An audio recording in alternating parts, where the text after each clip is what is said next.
Channel. तो आज हम जाने वाले हैं 12 ज्योतिर्लिंग की यात्रा पर। मैं बताऊंगा ये कहां कहां पर स्थित है और इनके पीछे की स्टोरीज़ क्या है कि कैसे ये स्थापित किए गए। तो आइए शुरू करते हैं आज की हमारी वीडियो। और अगर वीडियो पसंद आए तो लाइक ज़रूर कर देना और चैनल को सब्सक्राइब कर लेना।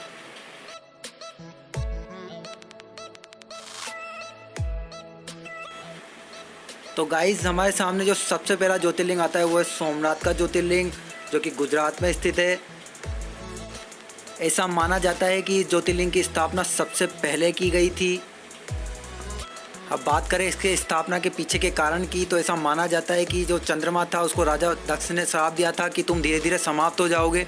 तो चंद्रमा ने शिव जी की तपस्या की थी, तब इसका निर्माण किया गया था। और इसी तपस्या के कारण चंद्रमा को श्राप से मुक्त कर दिया गया था। और तभी से माना जाता है कि चंद्रमा पूरी तरह से समाप्त ना होकर 15 दिन तक बढ़ता है, फिर 15 दिन तक घटता है। तो अब बात करते हैं दूसरे ज्योतिर्लिंग की, जो कि है त्र्यंबकेश्वर टेम्पल, जो कि नासिक में स्थित है। अब बात की जाए इस टेम्पल की, तो ये टेम्पल पूरी तरह से काले पत्थरों से बना हुआ है, जो कि देखने में बहुत ही सुंदर लगता है। इसके स्थापना के कारण की बात की जाए तो एक ऋषि हुआ करते थे, गौतम ऋषि। उन पर गौ हत्या का गलत आरोप लगा दिया गया था। तो उन्होंने शिवलिंग बनाकर शिव की तपस्या की थी और इसी वजह से उन्हें श्राप से मुक्ति मिल गई थी। अब हम बात करते हैं तीसरे ज्योतिर्लिंग, जो कि है काशी विश्वनाथ टेम्पल, वाराणसी, उत्तर प्रदेश में। अगर हम बात करें इसके स्थापना के पीछे के कारण की, तो ऐसा माना जाता है कि इसकी स्थापना किसी मनुष्य के तप या तपस्या से नहीं हुई है, बल्कि खुद परमेश्वर शिव के रूप में यहाँ पर विराजमान है।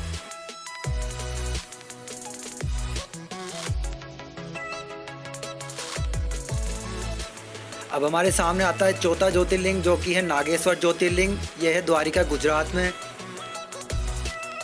अब अगर इसके स्थापना के पीछे के कारण की बात की जाए तो ऐसा माना जाता है कि शिव का एक भक्त हुआ करता था जिसका नाम सुप्रिय था। तो वो जब समुद्र को पार कर रहा था तो एक राक्षस ने उनको बंदी बना लिया। तब सुप्रिय ने इस शिवलिंग की स्थापना की थी और तपस्या की थी। तब से ही ऐसा माना जाता है कि यह ज्योतिर्लिंग यहीं पर स्थापित है। अब हमारे सामने अगला ज्योतिर्लिंग आता है, जो कि है रामेश्वरम, जो कि तमिलनाडु में स्थित है। अगर इसके पीछे के स्थापना के कारण की बात की जाए तो ऐसा माना जाता है कि जब भगवान श्री रामचंद्र जी जब लंका जा रहे थे, तब उन्होंने विजय प्राप्ति के लिए इसकी स्थापना की थी और यहाँ पर तपस्या की थी। तभी से यह ज्योतिर्लिंग यहीं पर स्थापित है।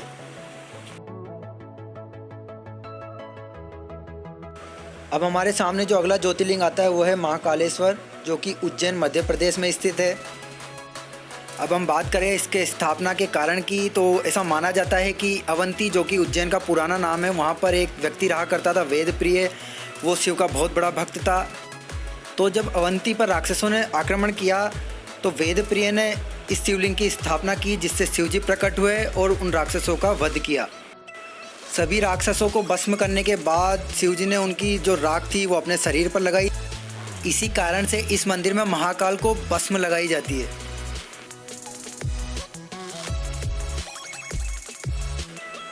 अब जो हमारे सामने अगला ज्योतिर्लिंग आता है वो है केदारनाथ, जो कि उत्तराखंड में स्थित है। इसकी स्थापना के पीछे की कारण की बात करें तो जब महाभारत का युद्ध खत्म हुआ तो पांडव पाप से मुक्ति पाना चाहते थे और वो शिवजी से मिलने कैलाश गए, लेकिन शिवजी उनको दर्शन देना नहीं चाहते थे, इसलिए वो केदार चले गए। लेकिन पांडव भी अपने जिद के पूरे पक्के थे। उन्होंने वहाँ पर भी शिव को ढूंढ लिया और शिव ने उनको देखकर बेल का रूप ले लिया और वो ज़मीन में धंसने लगे, लेकिन भीम ने उन्हें पकड़ लिया। इस तरह के साहस को देखकर शिव प्रसन्न हुए और उन्हें पापों से मुक्त कर दिया और तभी से ये बेल के रूप में वहाँ पर पूजे जाते हैं।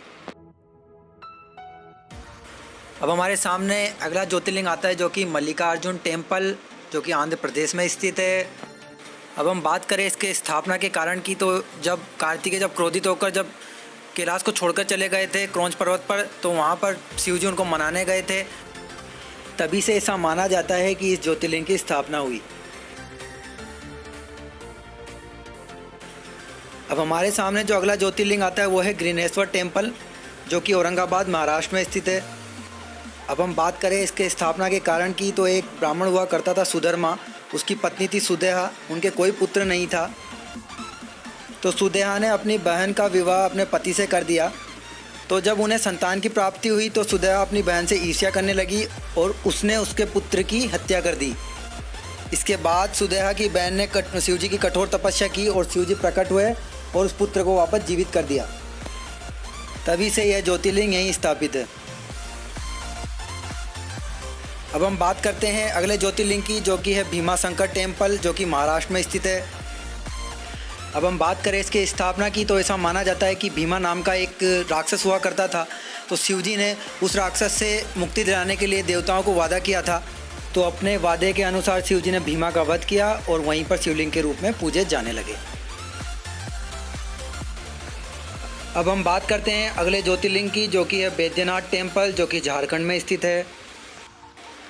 अब हम बात करें इसकी स्थापना की, तो ऐसा माना जाता है कि विश्व विजेता बनने के लिए रावण शिवजी को अपने साथ लंका लेकर जा रहा था, लेकिन देवी शक्ति की इच्छा के अनुसार ये वहीं पर रख दिया गया और जब से इसकी स्थापना वहाँ पर हो गई। और इस स्थान को मनोकामना पूर्ति के हिसाब से भी जाना जाता है, क्योंकि ऐसा माना जाता है कि जो माता सती थी उनका जो हृदय था वो इस स्थान पर गिरा था। अब हम बात करते हैं ओमकारेश्वर, जो कि मध्य प्रदेश में स्थित है। अब हम बात करते हैं इसकी स्थापना की, तो जो पर्वतराज विंध्य थे और साधु थे कई, और जो कई देवी देवता थे, उन्होंने शिवजी से प्रार्थना की कि वो विंध्याचल में स्थापित हो जाएं, जब से ये यहाँ पर स्थापित है। और ऐसा भी माना जाता है कि आपकी कोई तीर्थ यात्रा जब तक सफल नहीं है, जब तक कि आप उस तीर्थ यात्रा का पानी ओमकारेश्वर में ना चढ़ा दें। तो गाइज़, ये आज की हमारी वीडियो थी। इसमें मैंने बताया कि 12 ज्योतिर्लिंग जो कि कहाँ कहाँ पर है और उनके पीछे की पौराणिक कथाएं क्या हैं। अगर वीडियो अच्छी लगी हो तो लाइक कर देना, चैनल को सब्सक्राइब कर लेना ताकि आने वाली वीडियो आपको मिल सके।